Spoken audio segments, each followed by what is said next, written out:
This next one is called Call to Prayer. Closer than a church bell's dismantling, stillness raveled rather than torn, I expected violence brought forth upon good rust and megaphones, upon command wire, unfastened earth, and buried yellow jugs. I expected old men around gas-fed heaters to turn their faces away from me, children to throw stones. But not the young girl at the hand-pumped water well, kneeling beside her bucket to kiss the dirt. The sun arrests its tilting, shade pools at the minaret's base like thawed ice run out from the stones. I did not expect the song to be lamb smoke wandering paper-thin between the furrows of sunset-hammered rice and poppy, a drifting current of lemon through red wine, a ribbon sometimes touching the lips, obliging the lips to touch the hands, the forehead, the ground. That one, I sent out in a different version to Beloit, actually, and they sent it back and said, the ending's kind of good, but get rid of the rest of it. They were much nicer than that. And so I did, and they accepted the next time around. So it pays to send out poems that aren't very good. Is the moral of that story? This next one is called Sewing, and I had a really hard time with this one. It felt like a little anecdote that I didn't know what the point of it was, and I wanted to write it, but didn't know what to do with it. So I really struggled with it for a long time until I was watching the Ray Fiennes version of Coriolanus on Netflix, and there's this great line where he says, "Such eyes the widows and Coriolanus wear," and so all of a sudden that was like, oh, that's what this poem's going to do, and that's going to be an epigram.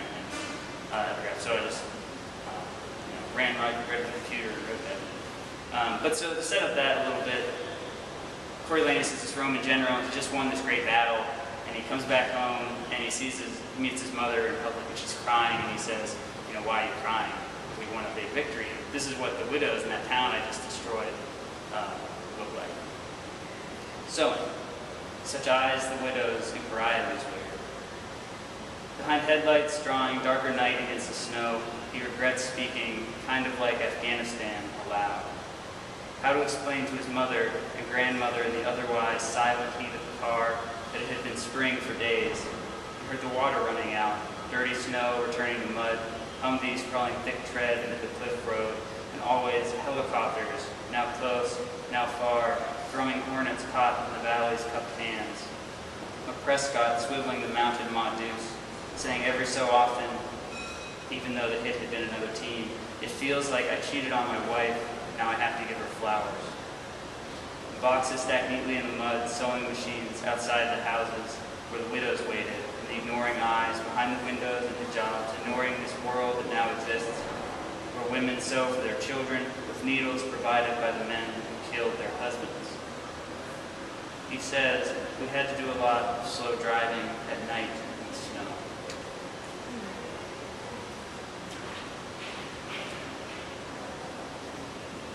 This next one's called Post 9/11 Gas Training. This is a real thing that happens. In the infantry, in basic, you get put into a room with some CS gas, they call it, or tear gas, and you're exposed to it, so you know what it feels like. I don't know why after that, but we did it, and it was pretty fun. Post 9/11 gas training. We practiced putting on the masks, being fast and being bodies. The slowest carry the quickest, 50 meters down, 50 meters back, till the afternoon is gone and more than half of us are dead. But no one really drowning, no one bloodshot. To cultivate a sturdy faith in tear gas, we are introduced. See that? Drill Sergeant Berger grins. Abandon hope when you enter here. Latin above the yellow-gray cement hut door.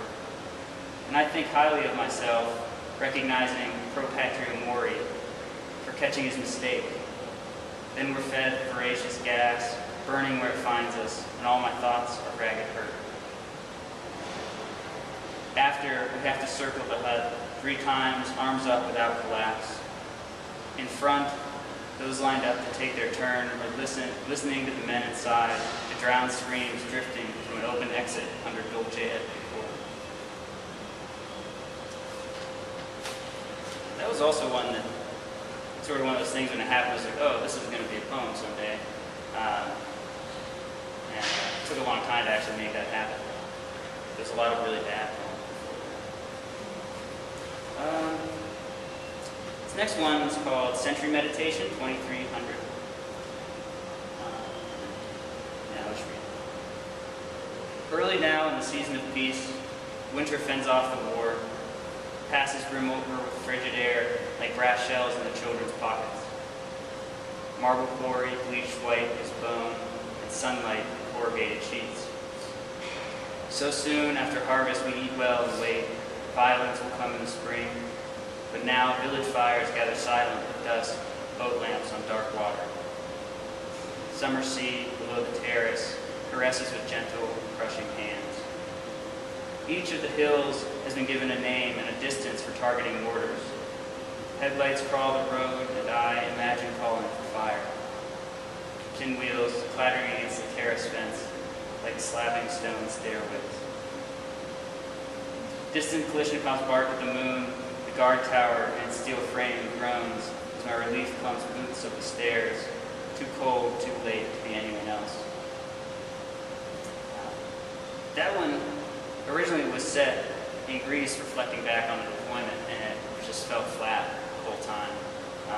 And suddenly I got that spark. I don't know what started, but I inverted it and set it on the deployment, looking back on this vacation time pretty much. And that really, at least for me, just that shift of mindset really brought the poem alive to writing, or at least made me interested.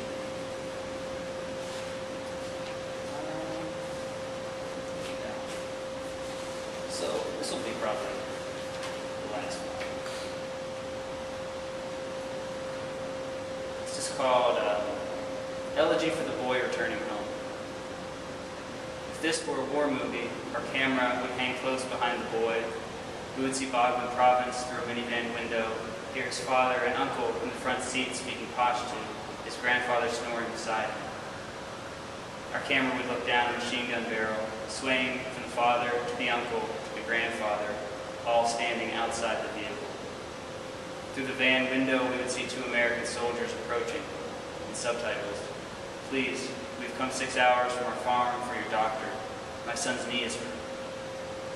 Now at eye level, men and soldiers frame the shot. Moments passed, wind whistles, dishkashas and rifle slings flap in the sound. The doctor, who is not a doctor, who is only a medic, is sent for. He would speak with the father, crouch beside the boy seated in the sliding door. He would not be able to tell if he knows at a glance the knee is hopeless, or that he is unaware how cruel to say so without at least pretending it might be otherwise. We can see that it doesn't take him long. Now the van is driving away, and the boy going home is not the boy who arrived. This boy knows his knee, gnarled and bunched like a tree root, is not temporary. He will limp the rest of his life to the well, to the shura, at harvest, shoveling grain and chaff in the wind. Thank you.